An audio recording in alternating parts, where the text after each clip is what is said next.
I never imagined it would come to this. I thought I was doing the right thing.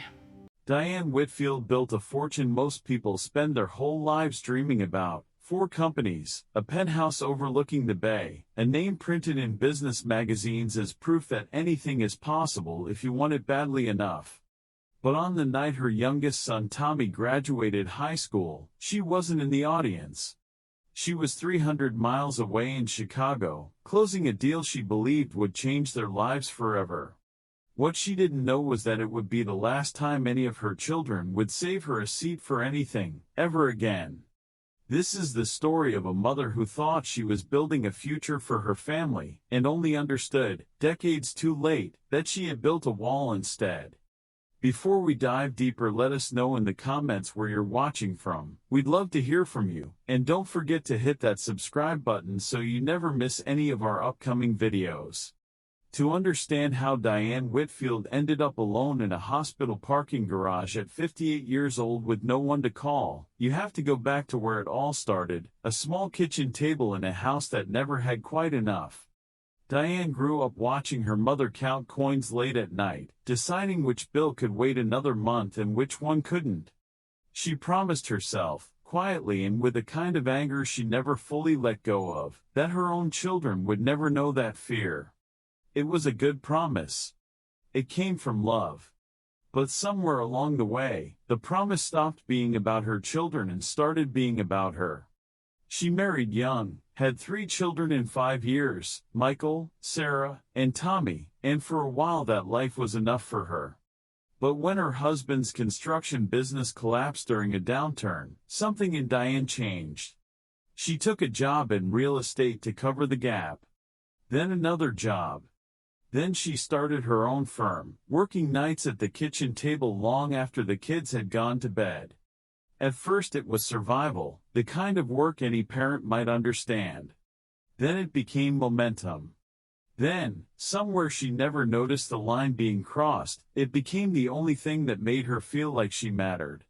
Every missed recital, every skipped birthday dinner, every promise of "I'll be there next time" was something Diane told herself was temporary, a sacrifice she was making now so her children would never have to make it later. She believed, with total conviction, that a bigger house and a fuller college fund were simply what love looked like when you had the means to give it. Her children grew up mostly raised by nannies, and eventually by each other, with Michael, the oldest, slowly becoming the parent his mother wasn't home enough to be, long before he was old enough to understand what that role was costing him. The distance between Diane and her children didn't arrive all at once, it built quietly, in small moments she was too busy to notice. At 12 years old, Sarah stopped inviting her mother to school events, telling her brothers flatly that she'd just cancel anyway. Diane heard about it secondhand and laughed it off as a phase. At 16, Michael got into a fight at school defending his siblings after another student said their mother didn't even know what grade they were in. Diane found out from a school administrator, not from her son, and by the time she asked him about it, he'd already stopped expecting her to ask. By the time Tommy turned 17, he had started calling his older brother Dad as a joke that everyone around him understood wasn't really a joke at all. Diane's business, meanwhile, was thriving in ways she had once only imagined. She was featured in trade publications, invited to speak at conferences about ambition and the price of building something from nothing. In one interview, a reporter asked her directly why she worked the way she did, and Diane answered without hesitation that she built her company so her children would never have to struggle the way she once had.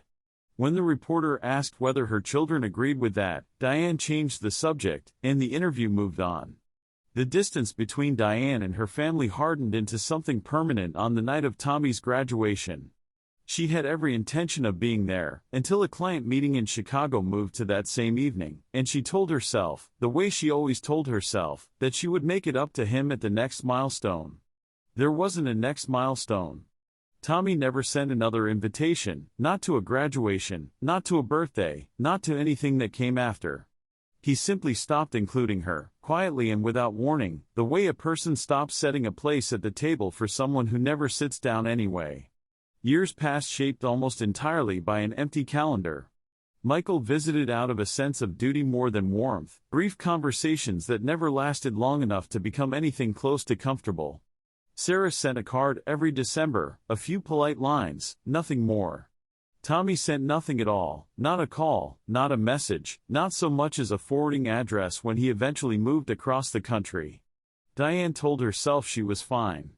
She had the penthouse. She had a fourth company now, the one that finally earned her the title of visionary in the press. She had, by every external measure, everything she had once set out to build for her family.